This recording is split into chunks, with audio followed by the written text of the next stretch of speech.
babes, welcome back to another brand new video. I'm so excited that you guys are here today. If you want to follow me, you can do so on Facebook, Instagram, Pinterest, and TikTok using @PlanaGoAmy. Don't forget to hit the subscribe button and the notification bell so you never miss another brand new video from me. Let's get into the video.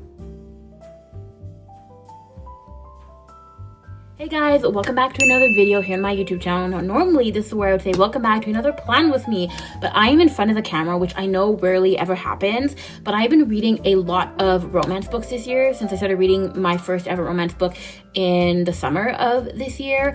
So I thought I would talk about some of my favorite hockey romance series I have read, or just like all of them that I've read. I'll go into more detail about some of them and some of them I won't. I'll do separate videos on some of the series and some of them I won't. This is the first stack of hockey romance books that I have read. And then here is the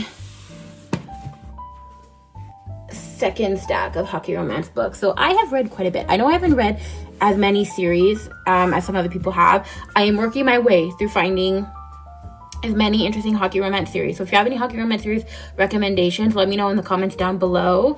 I would love to read them, most likely.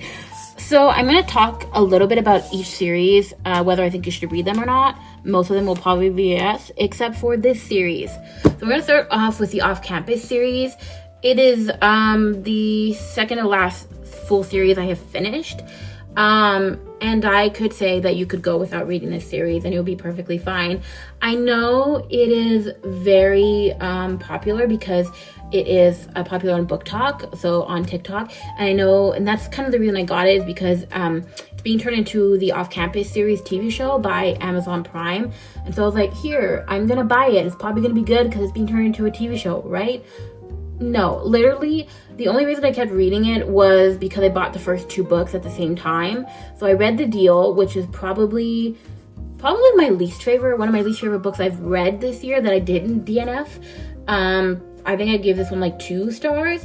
It did get slightly better with The Mistake.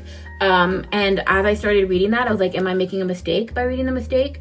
This one was probably 3 to 3.5 stars. It is a second chance romance, which can't say I was the biggest fan of that because I already just didn't like the series.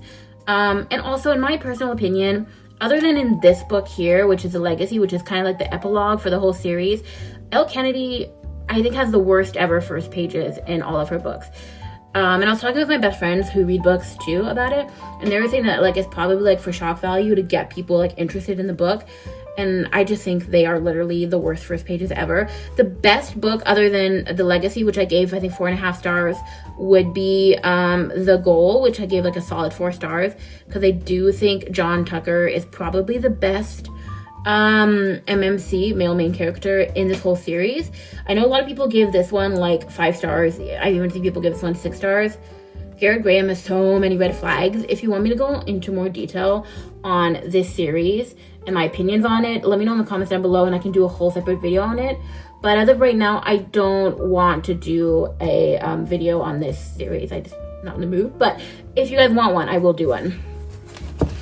But this was the first ever hockey romance series I read. This is the Maple Hills series by Hannah Gray. So it starts off with, this is college hockey romance, by the way. Starts off with Icebreaker, and then we have Wildfire, and then we have Daydream. I don't know if she's gonna put out more books in this series because I know she's starting a Formula One series, a romance series, but this one was probably my first ever series. It's pretty good. It's not my favorite out of all of the series. That's kind of how I've stacked them on my shelf, is in order of favorite for a series. But this one is a lot better than the Off-Campus series. So if you're looking for college hockey romance and you're debating between this and the Off-Campus series, go for this one.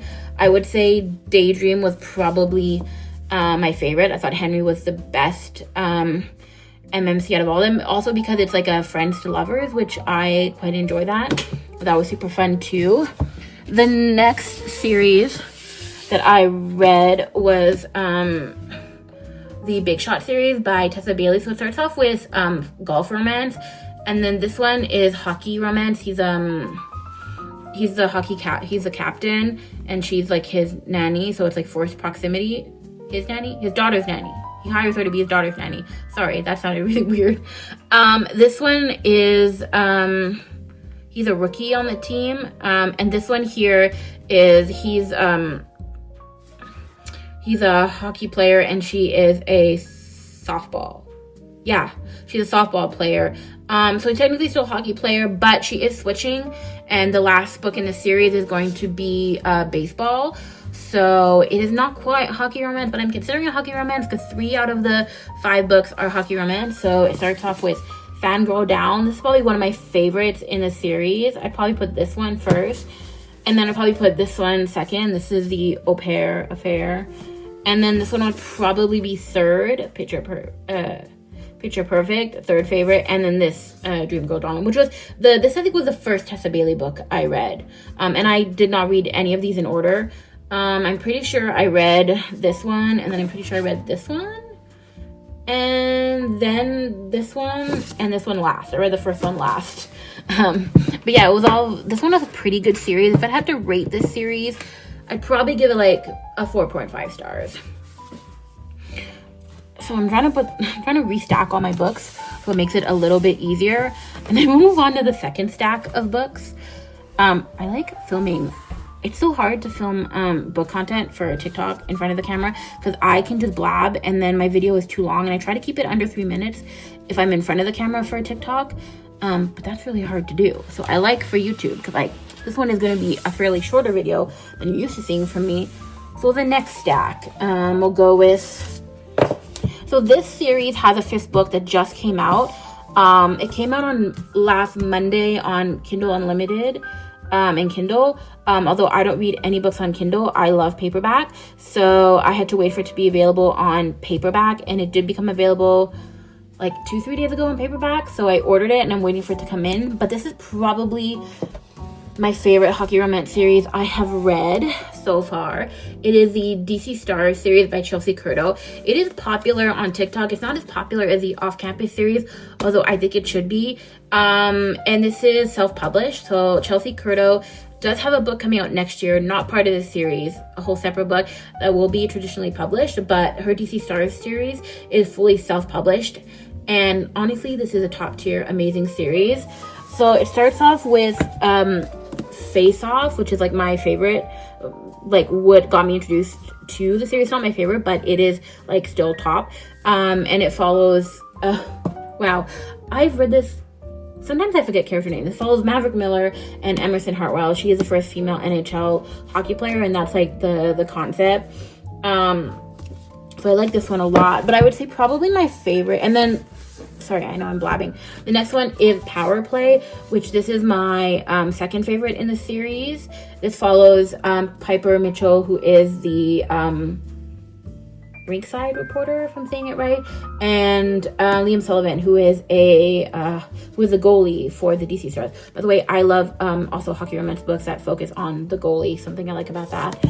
And then we have Slapshot, which is my favorite book in this series. It follows Hudson Hayes, who obviously is on the DC Stars, and also follows Madeline Galloway, who he hires to be his live-in personal chef.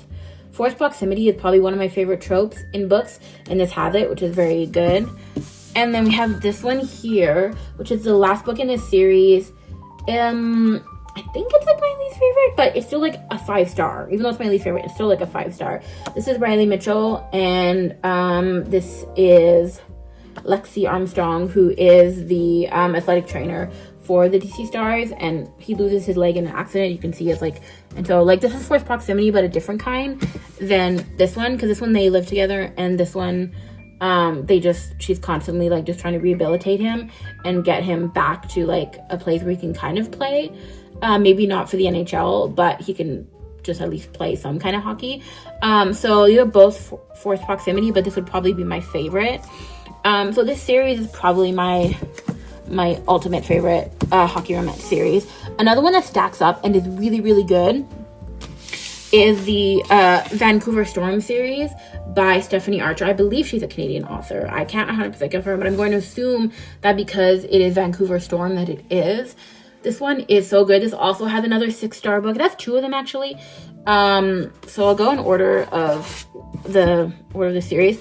This is Behind the Net, which follows Jamie Streicher and Pippa Hartley. Jamie Streicher is the goalie for the Vancouver Storm, which again, I'm a sucker for also hockey goalie romance, because that's even going super niche. So I really like this one a lot, and how he encourages her to go for her dreams and just like boosts her up when she's feeling like a little not confident on certain things. So I'll do a whole separate video on this series because it's also really good, just like I'll do a whole separate video on the DC Stars series. And then we have The Fake Out, the second book in this series. This one is probably, I think it is like my third favorite in the series. There is a fifth book coming out that I did pre-order. It's coming out in February. My birthday month, so it'll be like a birthday gift to me. This is my third favorite in the series. This one here is probably my first favorite in the series. And something that both of these have in common, they're both 6-star books. These both have forced proximity because she is his live-in assistant.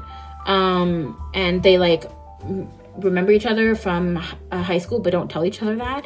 And then she like breaks up with her fiance because he proposed to her when she was like, I want to break up with you. And he's like, let's wait until like later on, like a month from now when it's like less busy. And then he proposes to her in between then, and she didn't know what to do, so she said yes. But then she obviously breaks up with him and breaks up with her like fiance. And then she was friends with him in college, and he was also friends with her fiance, and so they become like roommates. And so that also has forced proximity, which is probably one of my like favorite tropes. I just like that a lot. And then this is the last book in the series, which right now that's currently out, which is probably my least favorite, just because this is more of like an enemies to lovers, which can be fine. I do feel like the enemies part goes on for a long time. I think you get to like maybe like this point or something when you're like, oh, it's going somewhere. So it's definitely a slow burn, but it's still really good. Like, it's still a really good book in this series. Like, this too for me is another 5-star series. And then the last series that I'm currently starting is the Playing for Keeps series. And I know I'm holding up the third book in this series because your girl didn't know what was the first book when she was ordering it online. So I had originally ordered 2 books from the series online, but then I wanted to buy this whole series when I finally arrived at Indigo and saw it in person. I want to buy this whole series because the artist that does the characters for the character art for this book also does the character art for this series. So I was like, ooh, I feel like I'm gonna really like this series just based off of that, and I was very right on that. Which don't always make that assumption, but sometimes you can make it and it pays off. So I was like, okay, I think I'm only gonna buy 1 book in this series. I'm gonna return the other one, and if I like it, I'll buy the rest. So I was like, I'm gonna keep this one because I thought this was the first one in this series. Don't know why. This is the 3rd book in this series, but I started it 2 days ago and I'm already here. Like, I have no regrets about this book. I think there's a reason why this was the book I ended up starting with. This one is really good, and I think it's gonna be another 6-star book. So I did order the rest of the series on Amazon after I read the first 5 chapters of this book. Actually, after I read the first page and a half, I immediately added the rest of the 4 books to my cart. And then after 5 chapters, I hit checkout and bought it. So I will read the rest of them in order, just because I think there's little clues throughout the book about like the other couples, and I think it's fun to like actually read it in order so you kind of have an idea of everything. But I'm so happy I did start with this one because I think this one is super fantastic. And it's probably going to be my favorite book I've read this year. This one will be the first favorite book I've read this year. And then this one will be the same. And this one will be the second favorite book. And something that both of these books have in common is both of the female main characters are single mothers. So yeah, I don't know what that says about me, but and these are both 6-star books. I think I just like the MMCs and how like ready and not afraid they are that like the female main character has like a kid. There's something about that I enjoy in these books. So these are probably my top 2 books of the year. But if we're gonna go like top 5, I can do a video on my top 5 books. I should do that. I should really do that. Sorry if the camera is shaky. I am leaning on my table. That is a little wobbly. But yeah, so these are all the hockey romance books I have read this year. If you have any questions, if you want me to go into more detail about certain books, let me know in the comments down below. That was really weird the way I said that. I am going to do separate videos on a couple of this series, probably the Vancouver Storm series and the DC Stars series, and then probably the series once I finish it. But I have to wait for the other books to come in. Probably by the end of December, I'll have this whole series finished. Because it does take me about like 3-4 days to finish a book, usually about 3 days. This is definitely going to be a 3-day book because I started it on Thursday. Continue to read. I only read 5 chapters on Thursday because I had to like go to bed for work. And then I started reading it more on Friday and then more today. And I'm going to finish it today. So yeah, so I hope you enjoyed this different kind of video. If you want to see more book content, you can follow me on Instagram and TikTok, where I'm posting more like reels and TikToks about book stuff. I do have a couple of reviews that are up there of the first 2 books of the Vancouver Storm series, but I will do a full in-depth YouTube video on this one. That'll probably be the next video you'll see that is book related. So yeah, until the next time, planner babes, bye.